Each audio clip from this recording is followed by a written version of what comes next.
What's going on, everybody? Welcome back. This is Hawk Talk on Melrose, the second episode of the week. Tyler, what's going on, man? How's your week going so far? What's up, C? It's going by fast, actually. It seems like I say this every week, but every week seems to me it just keeps getting faster and faster. And I think it's because of the college football season. We got our podcast, we do it twice a week. We've got college football, NFL. It seems like my life is completely surrounded with football. And I think it takes my mind off of how slow some of these work weeks are, and it just makes the week go by so much faster. And it's you're going busy. good. You're busy watching MLB postseason, so it makes it even. So are the Rays fans. I saw a great turnout from them with a record-setting low of like 19,000 fans that showed up to their playoff game. So Wait, how many? Like 19,000 or something. Dude, the stadium was over half empty, I think. How is that even possible? Twitter was it was so funny.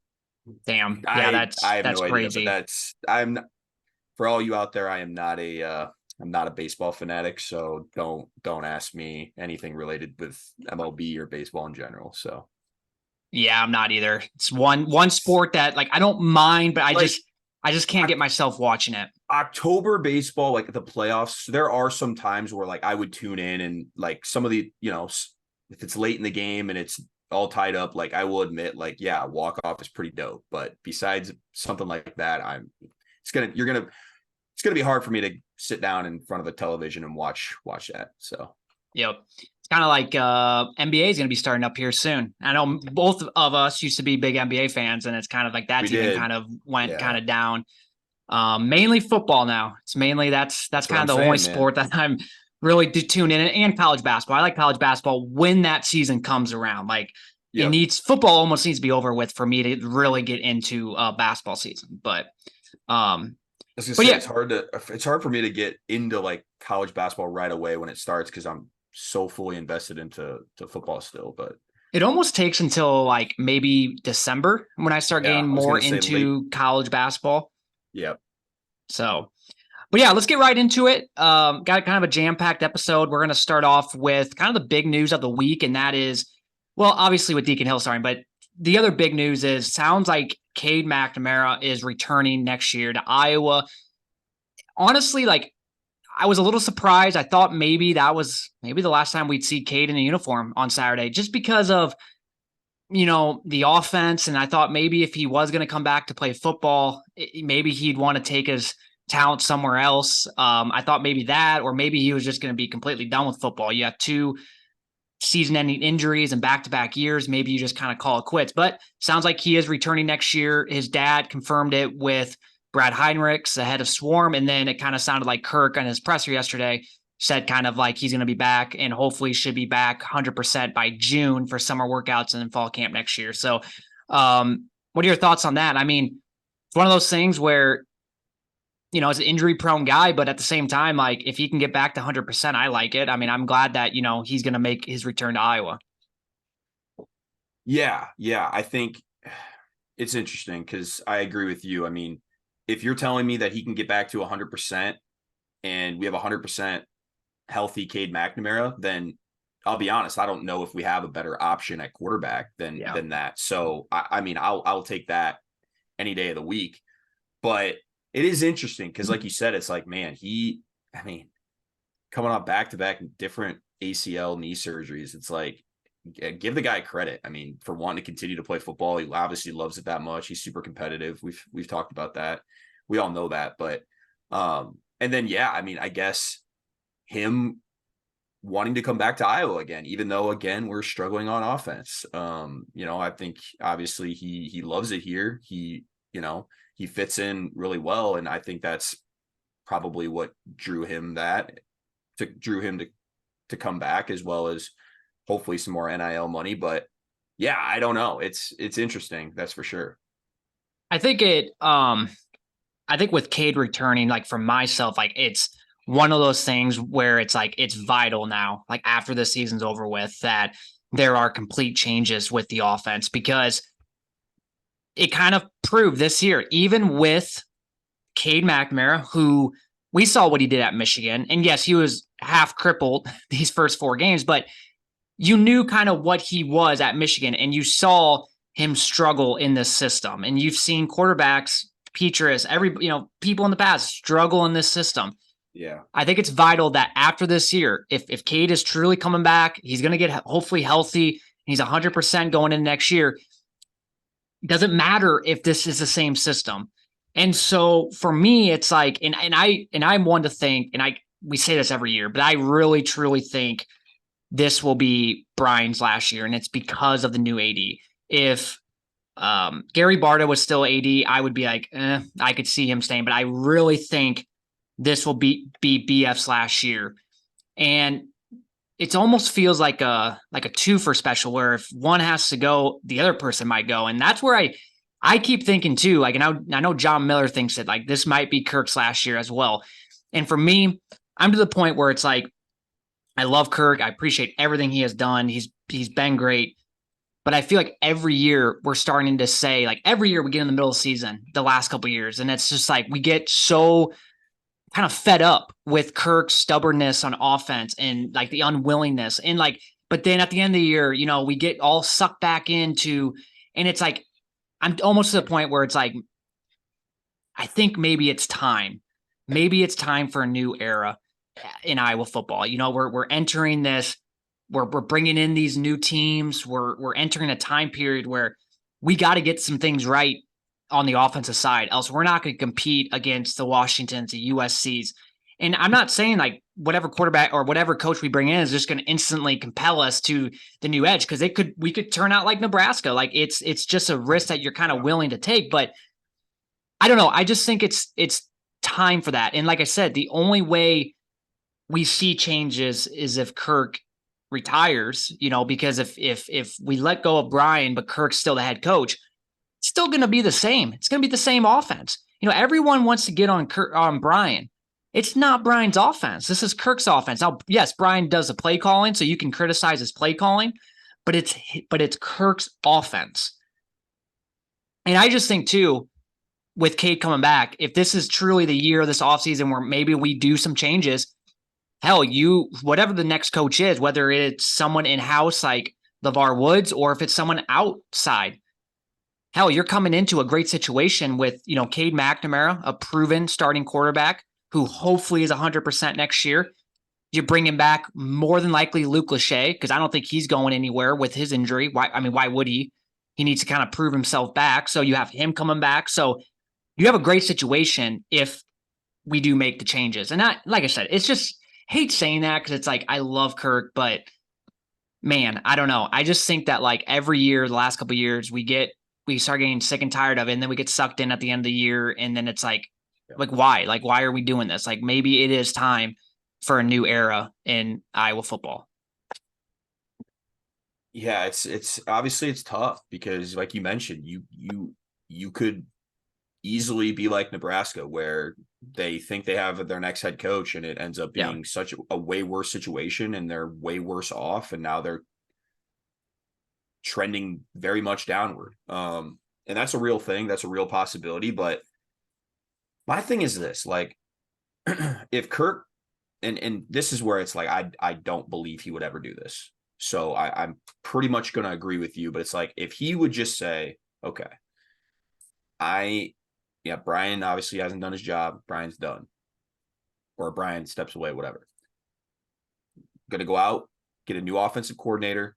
And he's willing to like say, it's his, like, I'm willing to relinquish the offensive, like, responsibilities. Like it's the OC's job to bring in a new offense, or, he has complete control, not me, because clearly what I've been doing, it hasn't been working.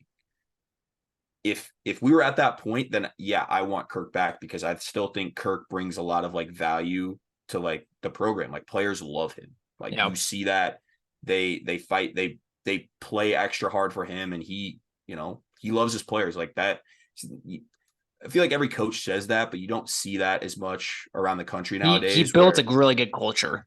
Yes, exactly. That's I guess essentially what I was trying to say. The culture is phenomenal, and players will stick up for him even when maybe he doesn't deserve to be, stuck up for. So, but the problem is we have never seen that.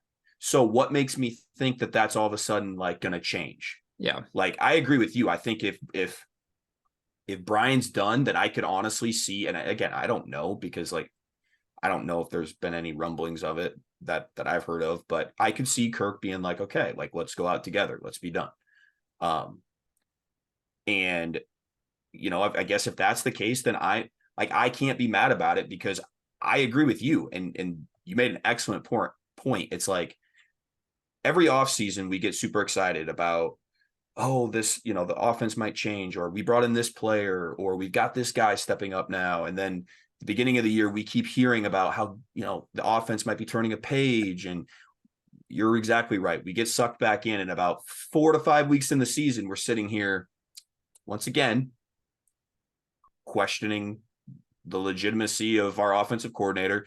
We're questioning the offense. We're questioning why we can't do simple things correctly, just yada, yada, yada. So it's tough. It's like, yeah, if Kirk's willing to relinquish the responsibilities to somebody else that knows what they're doing, then by all means, I love that. And let's give that a try first before I say bye, Kirk. But yeah, if he's not willing to do that, and it doesn't matter who you get, I agree, it's going to look similar to what we've been doing, and it's not going to work.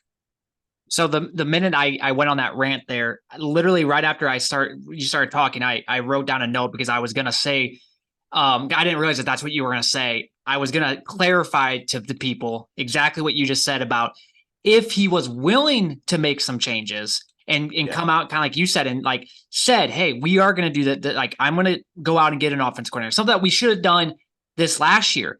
If Correct. he would do those things, then yes, I want Kirk Ferentz as head coach. Right. Like, that is what I'm just talking is, if he's unwilling to and going to be stubborn about it, maybe it is time to kind of begin a new era with someone else, or someone in-house that is willing to make some changes. Because, man, we are entering a Big Ten, and we talked about in the last episode how much challenging it's going to be. We're not going to be facing the Northwesterns and the Purdues every single year. Yeah. So our style of offense right now works, but it ain't going to work when you're playing Washington and Oregon and USC. Maybe not in the same year, but you're going to play a couple of those teams, and then you're going to play Ohio State, Michigan. I mean, it's not going to work. It can work against Purdue or Illinois or Northwestern, but it ain't going to work against them. So if Kirk is willing to make the changes, then I am all for him staying and everything is good. But we thought maybe that was going to happen this last offseason, and it didn't. It actually did not. Nothing really happened. They didn't even keep Ryan and at least tweak the offense. Like, everything stayed the same. Right. We got new players. We upgraded at certain positions that we needed to upgrade at, and it looks identical to last year. So I think it's gone. Yeah. My thing is this. If Kirk and Brian can evaluate players and say, okay, we need to upgrade at the quarterback position because our quarterback's not very good, and we get a new guy and it still doesn't work, at what point do you look in the mirror and say, oh, okay, it's probably my doing now, probably. Right? Especially when you saw what he did at Michigan. Own son? Well, can Kirk not evaluate his own son objectively and be like, you're not doing a good job? Like, no, because it's all nepotism, and that's why nepotism. That's why there's laws in the real world of nepotism, because that stuff happens. You just can't. I mean, yeah, and I think that's obviously the most frustrating thing for fans is, we can sit, like you said, we could sit here and blame Brian, but it's Kirk's offense. So when you talk about Kirk's offense, because I think people are easy to jump on that bandwagon of saying, fire Brian Ferentz. And I agree. He hasn't done his job. But if we bring in a new guy that, he's just going to sit there and stuff's going to look very similar, correct? That's right. Yeah, that's why I said, like before, like, nothing changes as long as Ferentz is the head coach and doesn't at least come out and say, like, we're going to change things up on offense. It's going to be the same offense. Greg Davis comes from Texas. That he did not run that same offense at Texas that he ran here. Yeah. He ran Kirk's offense, so it doesn't matter. So I don't know, but going back to just full circle to, I mean, this whole conversation started with Cade. Yeah. Pretty much for me, it's just end of story is if he comes back next year, which it sounds like he is, I really want to see some changes because it's just proven like this system. I mean, Cade deserves better. Let's just say that if he's coming back for one more year, he deserves better. Do you think he's been told anything with him coming back? Has there been any? Do you think there's been any promises, or is it just kind of like I don't know? It's his own kind of like, no, I still want to come back. Yeah, I think it's that. I think he really likes Iowa. I think. Yeah. I mean, I think he really does. And I think it was just gone so soon this year that it doesn't surprise me. I'm sure he'll get a good NIL check. So, but I'm just saying, like, hypothetically, let's just say, I'm not saying it's going to happen. Let's say Kirk hangs it up this year and we bring in someone from the outside, or we bring someone in-house. You're walking into a really good situation because you have a proven quarterback. Sure. Most coaches that are walking into new situations, new jobs, you don't really have that. Yeah, you don't really have that going. So you got a good thing going next year with Cade as long as he comes back healthy. So and that's still going to be a huge question mark because the guy's never really been healthy, especially lately. So no, he hasn't. You're talking now ACL on both knees. Yeah, I mean it's very tough. You're almost gonna have to go into next year. How does the guy move, though? That's my thing. Yeah, I don't know. I mean, like, but you almost have to go into next year where it's like, okay, you have Cade as a starter 100%, but you almost have to feel confident with the backup, whoever the backup is, because you just never know given his history of injuries. But all right, let's get into now the next topic, and that is, I was thinking about this the other day, is does the offense have more of an upside with 100% healthy Deacon Hill as quarterback over a 70-ish%? Because I think that's kind of where Cade was, injury-prone Cade.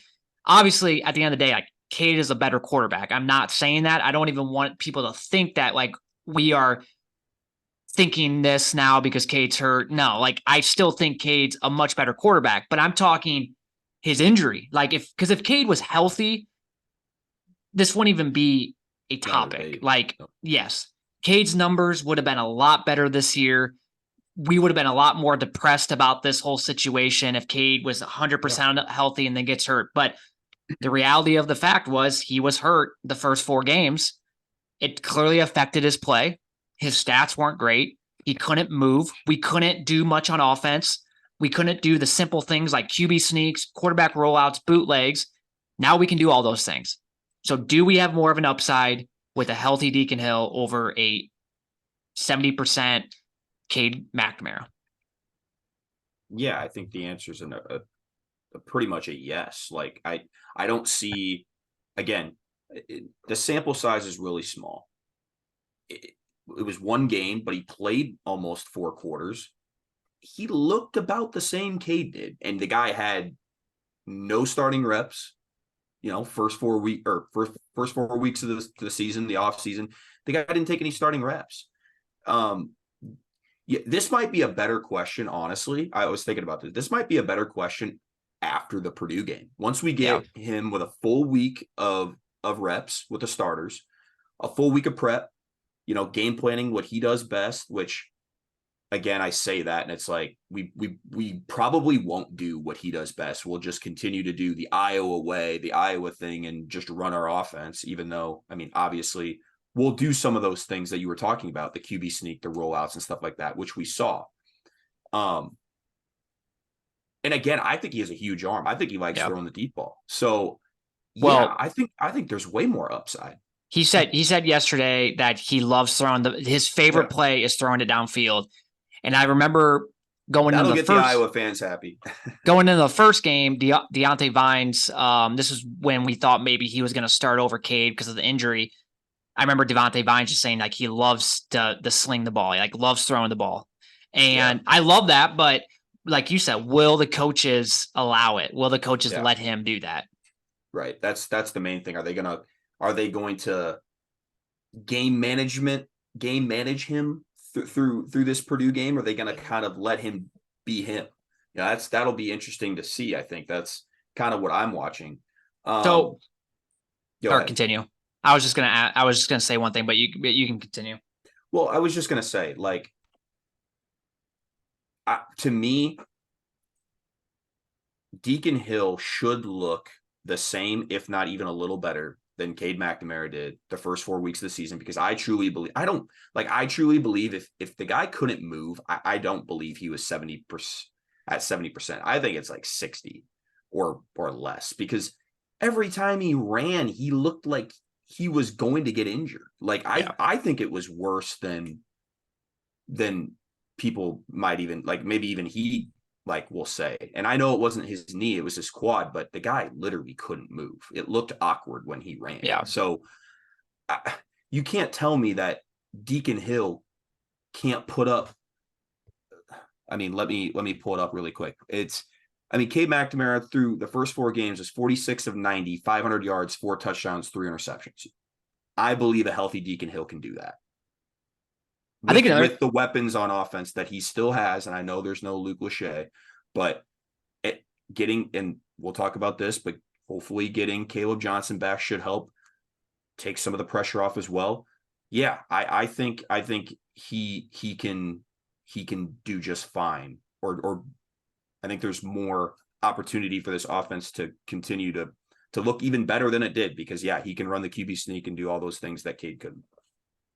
Yeah, I think like you mentioned, like his injury and like not running, but I also think like it affected his throwing too. Like you can't tell me. Yes, I've said that. Yeah, you can't tell me that, when you're planting and trying to throw that quad injury, if it was as bad as, and like I said, like during the weekdays, they made it sound like he's near 100%, but it clearly did not look that way. I think that's during the course of the games. Like not giving anything to your opponent, not letting them know how actually injured he is. They're not giving anything to anybody in the media, right? Like there's just no way. And you're exactly right. When a guy throws a deep ball or throws in general, a lot of that power comes from the lower body first, right? And so if he's injured, if his lower leg is injured, like that's gonna help not only his ability to run, but also throwing. So yeah. I think for me, and I said this on the last episode with Deacon, the only thing I'm afraid about, because like you said, we will know a lot more after this Purdue game. And I just hope that, that game the other night, you go out there immediately, you can't even really think about it. You're inserted like that. Now you get a whole week, you have that side of it. Yeah. And so there's hopefully more film on you. Yeah. And hopefully he just, he doesn't overthink things.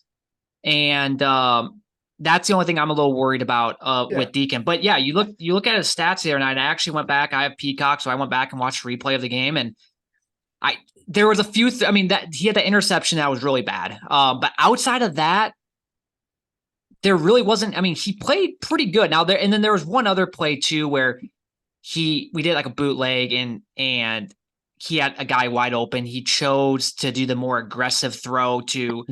I forgot who it was, but he had like Nico or someone wide open. And it's like, but those are plays where it's like, hopefully, you go back and watch film, and that's something that you like, just know, like, hey, you don't always have to go with the biggest play. You had Nico wide open for a 10-yard gain, but no, his stats weren't bad at all. And I counted watching the replay, Deontay Vines had 3 drops, Nico had 1, and Caleb Brown had 1.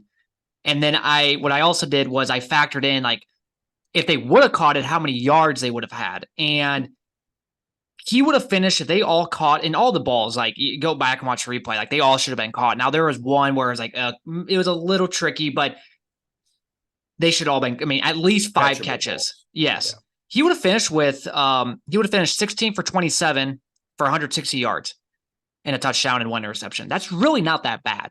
That's Cade McNamara's stats. You're not, there's not much of a drop off. And that's with like I said, an injured Cade McNamara. Because I do think a healthy Cade McNamara is way better than Deacon and way better than the stats imply. But with an injured Cade, that's about the stats you're going to get with Cade McNamara. I guarantee you, if Cade played that entire game, that's probably what his stat line kind of looks like. Maybe he has a few more yards, but other than that, probably that. Yeah, the thing you worry, like you said, the thing you worry about with an experienced quarterback coming into this situation is just him being careless with the football.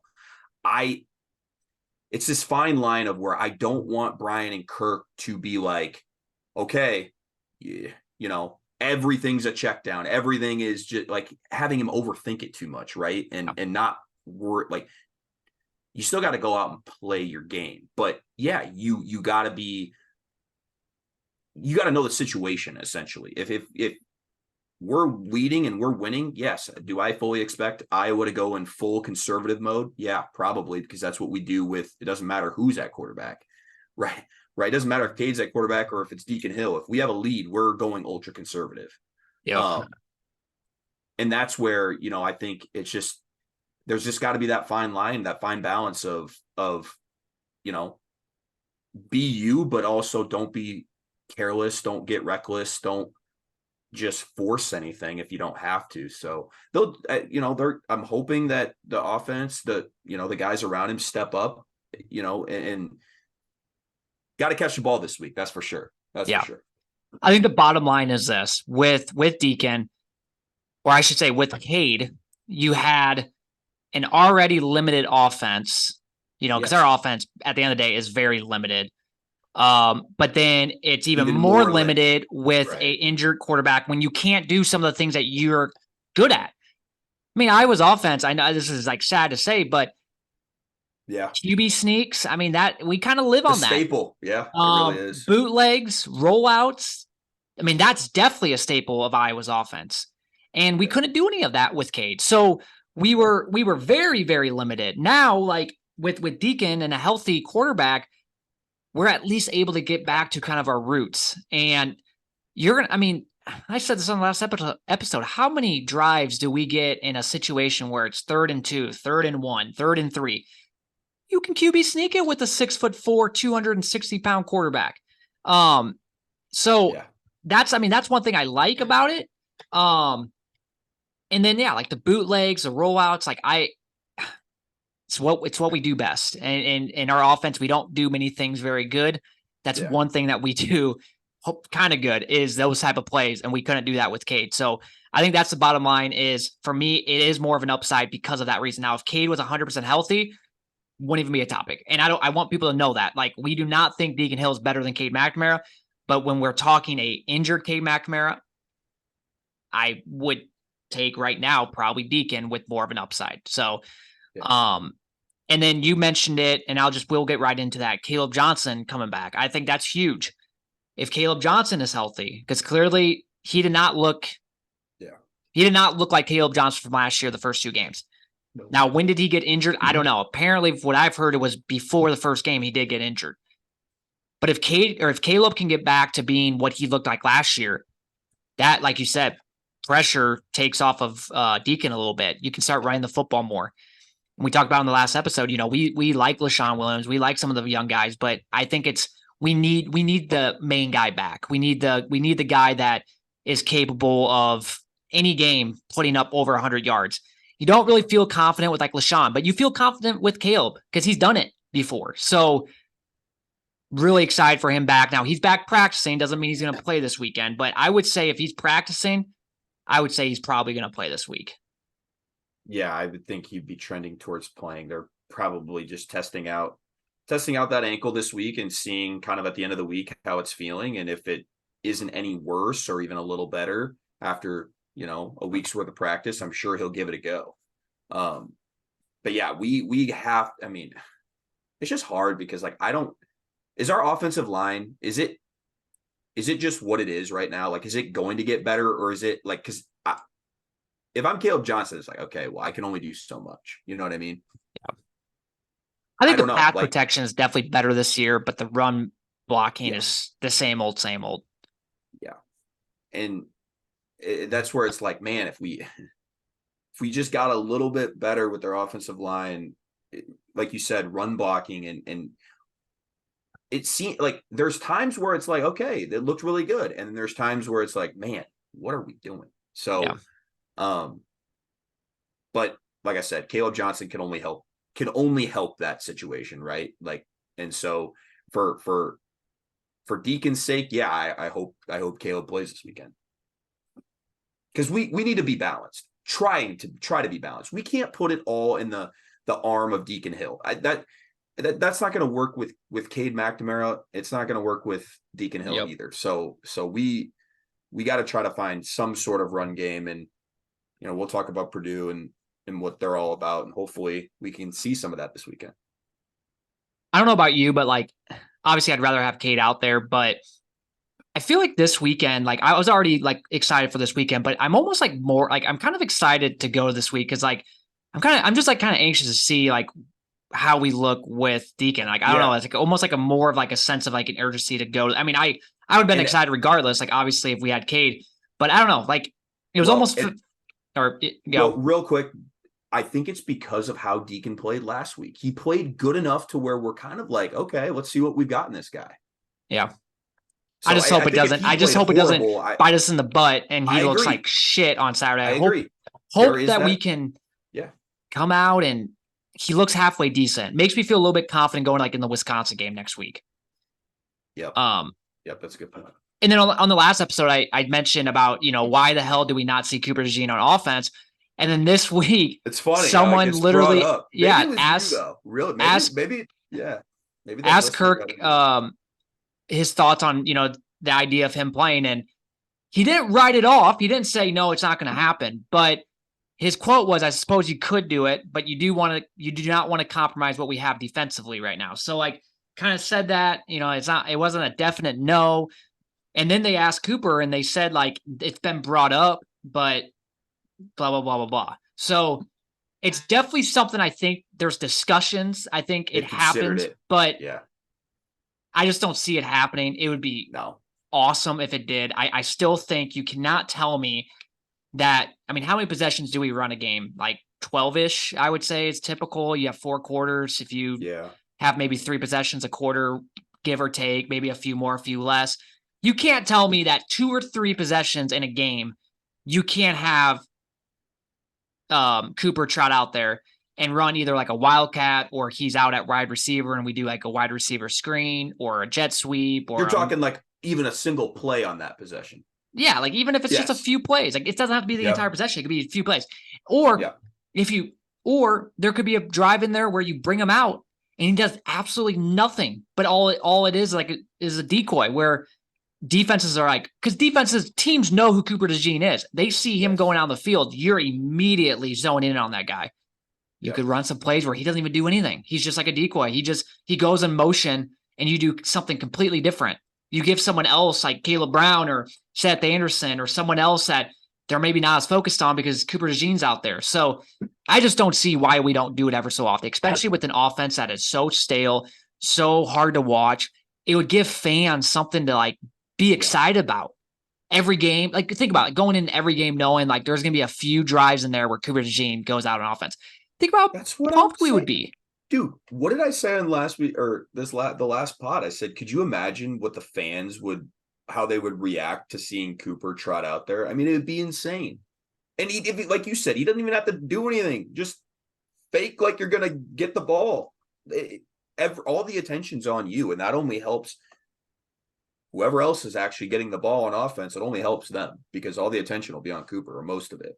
Yeah. Yeah, no, I agree. I mean, I think he's proven that in the return game that if he gets the ball in his hands, he's a weapon. He's a playmaker. He will get you positive yards. And I like that it's like been discussed. My thing is like, the only way I see it is like him literally coming in as like an emergency quarterback. Like, okay, we literally have no quarterbacks healthy on the roster, but trust me, if this Saturday I could see Cooper Dejean lining up in the wildcat or lining up in the slot or outside and he's getting the ball or even acting as a decoy, I think I'd be probably as happy as I've ever been in Kinnick. I'm just envisioning like him being out wide receiver and we do a wide receiver screen to him. Anything can happen. And 100%. Then maybe a couple of drives later, we do the same formation and you fake the wide receiver screen because the defense is zoning on him and you have someone go right down the, right down the field, drag route or something.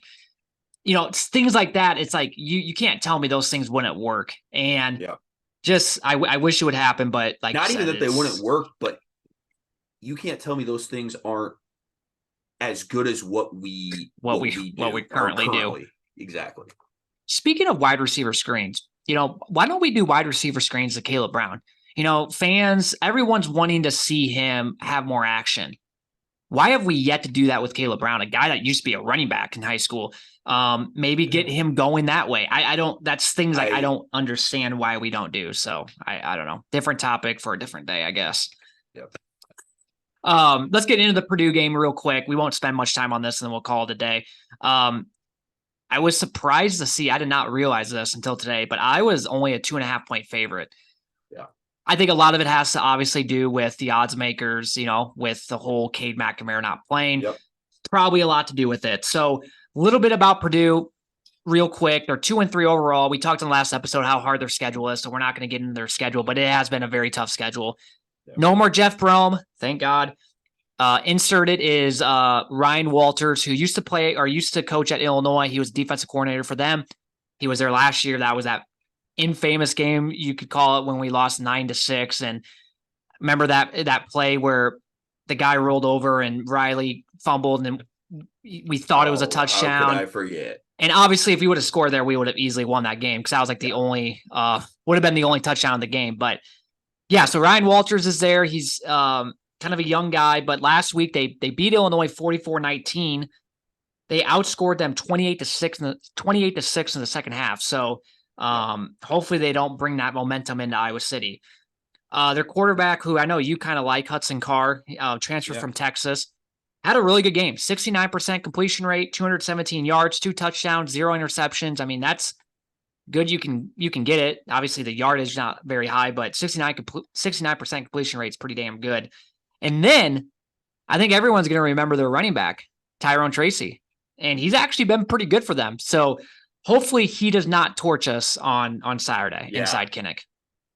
Let's not have a another game where like a Charlie Jones, David Bell. Yeah, David Bell, or specifically Charlie Jones. Like, a guy goes to Purdue and absolutely, like, I know he didn't win last year, but he went off. I don't know if you remember that. I think didn't he? I'm pretty sure he went like crazy, didn't he?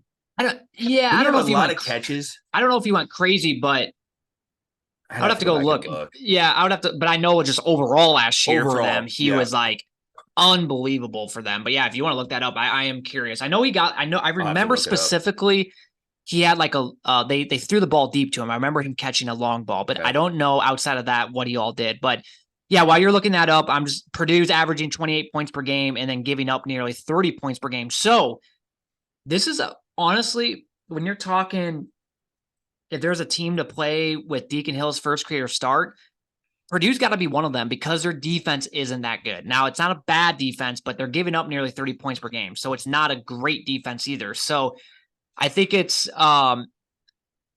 great opportunity for our offense, for Deacon.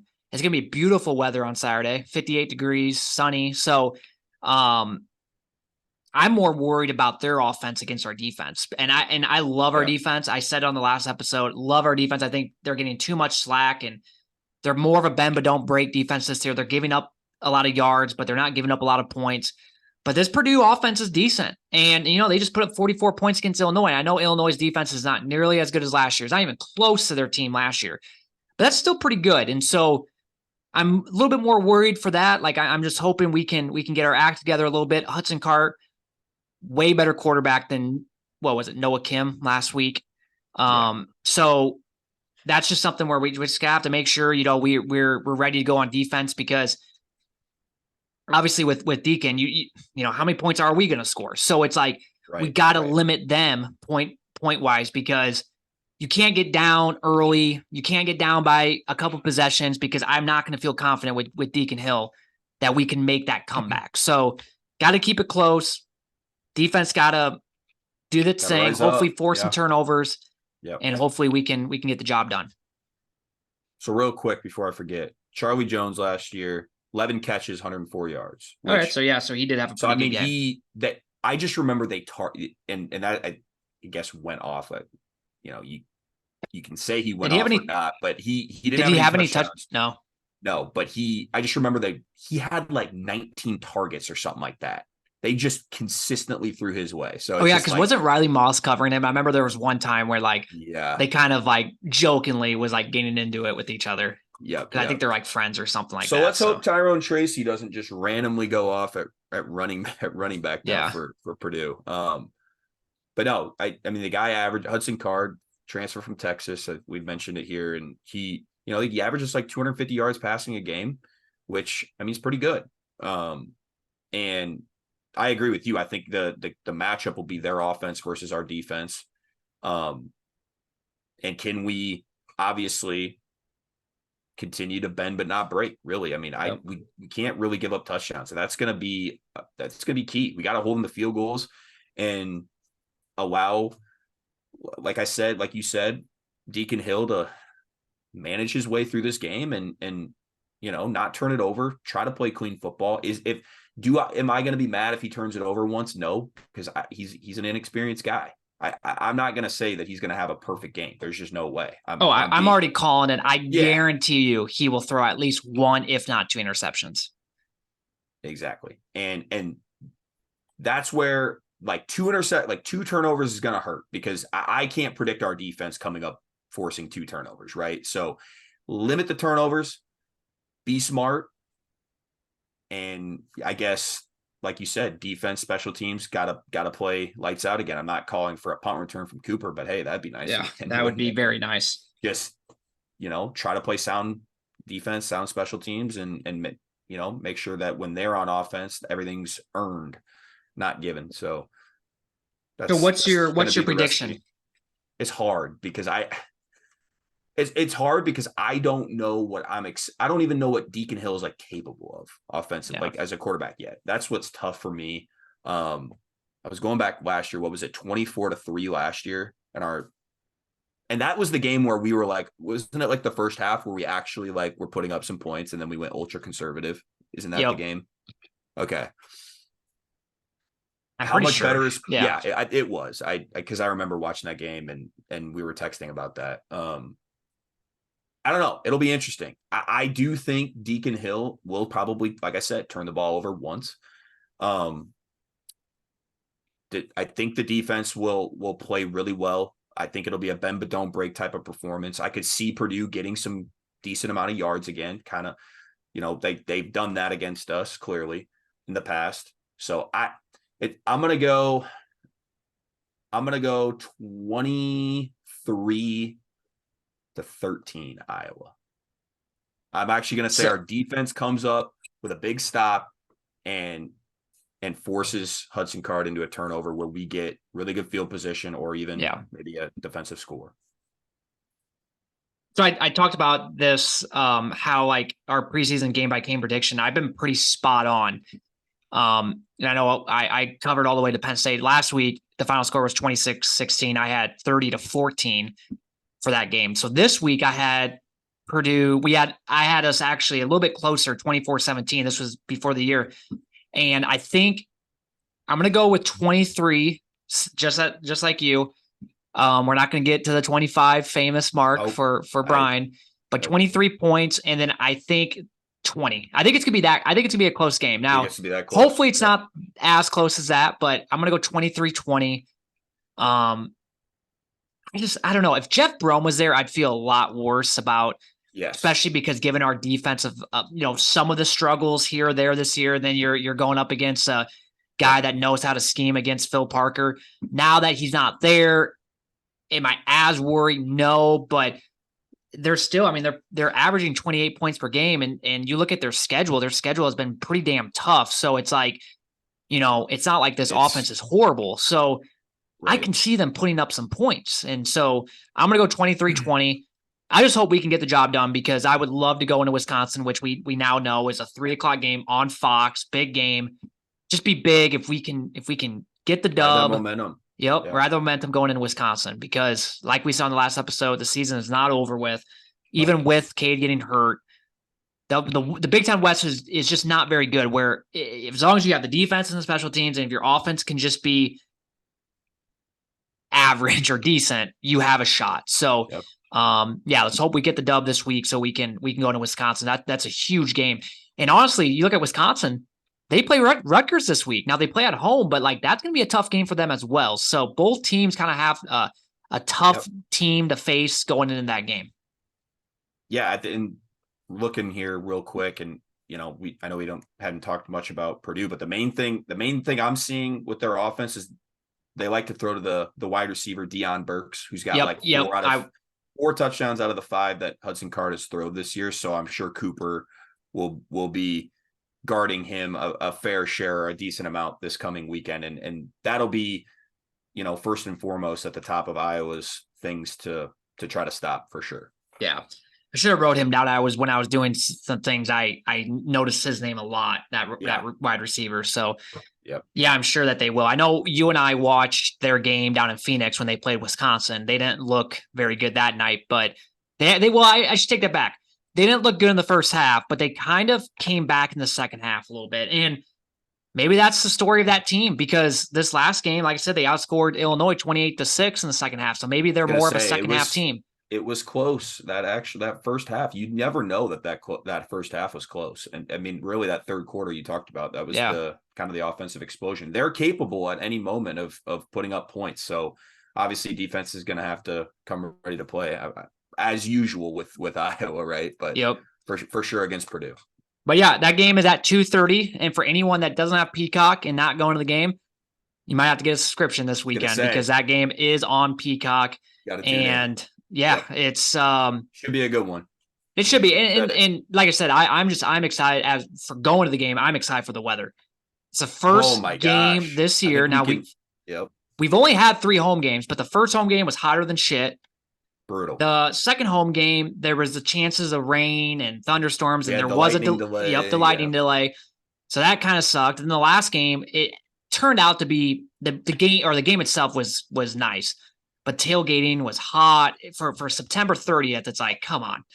So we finally get a game where it's going to feel like fall weather, football season. Yep.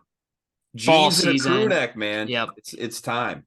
I still might, honestly, dude, I still might wear shorts, but I don't know yet. I was thinking that. I was like, okay, what do I wear?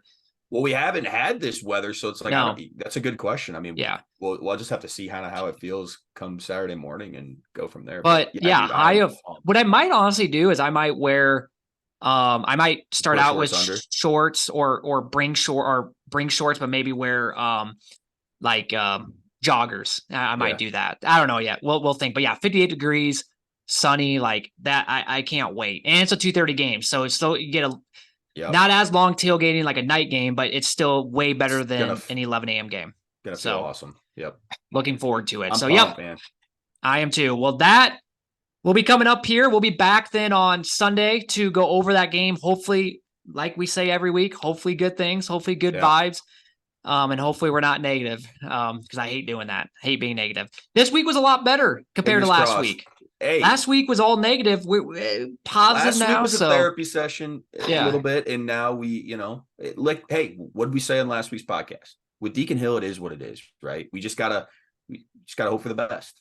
Yep, exactly.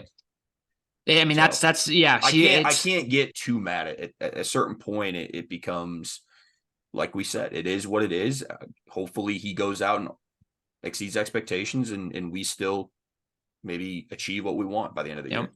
Someone made a good point on Twitter. They said, QB1 was out, QB1's out, tight end 1 is out, running back 1 is out, running back 2 is out, and we still beat Michigan State by 10. Thought that was kind of funny. I mean, because it is kind of true. It's like, wow, like we had all those. Yeah. So, and you said it. That's why we're only a 2.5 point favorite this week at home. Yep, because of all those injuries. Yeah. But all right, well, that will do it for this episode. Thank you guys for listening. Until then, have a good rest of your week and go Hawks.